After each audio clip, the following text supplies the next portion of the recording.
Welcome back to Brick by Brick. Today we're going to be going over the benefits drawbacks of investing in these Lego Brickhead sets. I have a couple of them in my collection. We'll be going through each of them to see how well they've done or how well I'm expecting them to do. We'll start out right here with this Lego Star Wars set.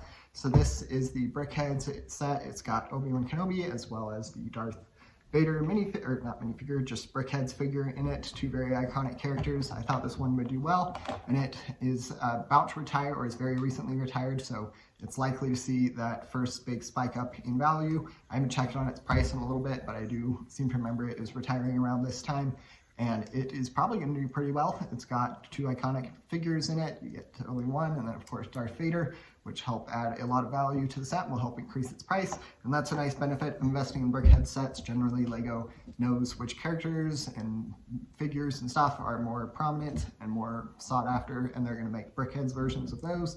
So in some ways, Lego has already done a bit of the hard work for you. You just need to buy one or two of these Brickhead sets, especially if you can get it on sale. I'm not sure if I got this one on sale, but most of them I have. And it's a great way to make a little extra money because people want to collect these figures, and when the set retires, they are willing to pay a premium for it when the set retires to make a little extra money. We'll go over here now to the next set. So this is just a small little Statue of Liberty set. The Lego Brickhead sets generally come, this is a double pack, and then just the single one here. This is just one of the single ones, and this set I think is actually fairly old. It hasn't done too well. I think I just ended up buying it because I was a couple dollars short of a gift with purchase at the Lego store, and I don't remember exactly how well it's done.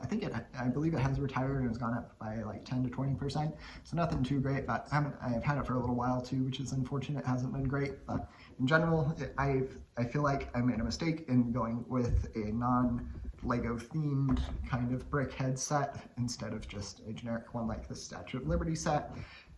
I've found it's generally better to go with like Lego Star Wars or Lego Lord of the Rings, another one we'll get to later, just because they have more of a following than these more classic, less branded Lego Brickhead sets. And speaking of Lord of the Rings one, we'll go to this one right here. So this is Gandalf the Grey and the Balrog set. This one has retired very recently, and it's already seen a big spike in value. It's got just those two figures in it. You have the Gandalf figure and then the Balrog. The Balrog is, I don't think we've ever gotten, we've gotten Brickheadz version, I think, of Gandalf before, but I'm not sure, could be wrong. But in general, these two are both exclusive, cool little builds. The Balrog is especially unique there with the little whip and the headpiece there. Pretty great little build there with the Lego Balrog. And this one has been a great one to have. It's still going up in value. I'm going to hold on to it. It just recently retired, so it hasn't seen too huge of an increase in value, but I do think that it will likely continue to grow up in value, and I'm going to hold on to it until I decide to sell it, probably in a year or two. We'll see how long it ends up taking for it to go up in value, but it's been a great one to have. And generally, these Lego Brickhead sets can be pretty safe, reliable investments.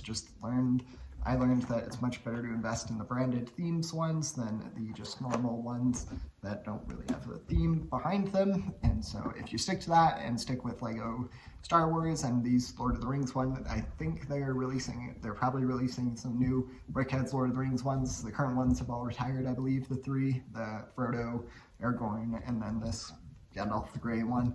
And they're going up in value. This one is too. In general, they can be a great way to invest, a great way to get started. They're also relatively inexpensive, so you can just buy one or two of them for not too much money, just 10 to, I think the double ones are about $20. I was able to get them on sale though for about 20% off, I think. And in general, they can be a great way to start investing in Lego. It's a relatively simple process, but feel free to let me know if you have any questions, and don't forget to like and subscribe. Thanks, bye.